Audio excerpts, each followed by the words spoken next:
Hey guys! So, eto na pala yung continuation ng 15 days travel natin guys. From Siquijor Island, nag-travel kami ng 2 hours by Roro papunta dito sa next destination namin, ang Dumaguete City. Eto pala yung schedule nila. Tapos, 234 pesos yung nabayaran namin per person. Around 4 PM na pala kami ng hapon dito nakarating. Tapos, naglakad lang kami palabas para sumakay ng tricycle. Alam nyo guys, first time ko palang makapunta dito sa Dumaguete City. So, dito pala kami nagstay, check nyo na lang yung website nila. After namin makapag-check-in, nag-early dinner na kami. Tapos, pinuntahan na namin yung parang city plaza nila. The next day, Valencia pala yung next destination namin. Bale, pang day 7 na pala to ng travel namin. Tapos, nag-rent lang ulit kami ng motor. 350 per day. Halos puro paakyat pala yung madadaanan nyo guys, papunta ng Valencia. Papasok na pala kami dito sa may pulang bato. Tapos, nadaanan namin tong malaking ilog nila. Kaya, bumaba muna kami para mag-picture taking. Mga 30 minutes din kasi yung travel time. First stop pala namin ay dito sa Wisik Falls. Asa tabing daan lang to siya kaya madali lang magpa-picture. Maliit lang siya na falls kaya pala Wisik yung pangalan niya. Next naman ay dito sa Mag-Aso Volcanic Spring. Grabe, amazed talaga ako sa pausok-usok effect niya guys. Kaya pala siya tinawag na Mag-Aso guys kasi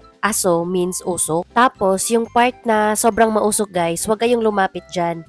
Kasi sobrang init sa part na yan. And isa talaga to sa pinupuntahan ng mga turista. Ayan, papunta na kami sa next destination namin. Kung napapansin nyo, pula talaga yung mga bato nila dito.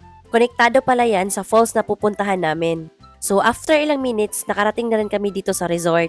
Eto pala yung next stop namin guys, ang Pulang Bato Falls. Tapos, 100 pesos yung entrance nila dito. Pwede ka rin pala dito maligo kung gusto mo. Ayan, bumaba na nga si Big Boss para makapagpa-picture. Sabi ko nga sa kanya, maligo na siya. Pero sabi niya, doon na lang daw sa next destination namin. Para daw hot spring. Eto naman yung isang falls sa may Pulang Bato Resort.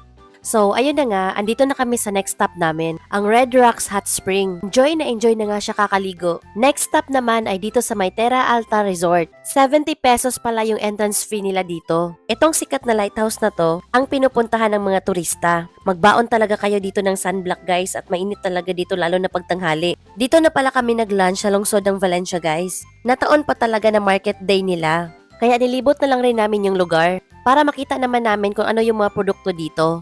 Good morning guys! Day 8 na pala ng travel namin ngayon. Kung nakikita nyo guys, andito pala kami ngayon sa Dumaguete Airport. Flight kasi namin today pabalik ng Manila. Yes guys, babalik muna kami ng Manila before namin puntahan yung next destination namin. Ang dami kasi naming dalang gamit at pasalubong. Kaya mahihirapan talaga kami kung dala-dala namin siya sa next destination namin. Overnight lang naman kami sa Manila tapos the next day, lilipad na naman ulit kami. Grabe, legit talaga yung pagod. 8 days pa nga kami nagta-travel pero feeling ko isang buwan na. Kaya magbaon talaga kayo ng mga vitamins and gamot guys para iwas sakit habang nagta-travel. Ayan, andito na kami. Buti na lang talaga weekend, walang traffic. Mora tagi kaingnan guys. Bye!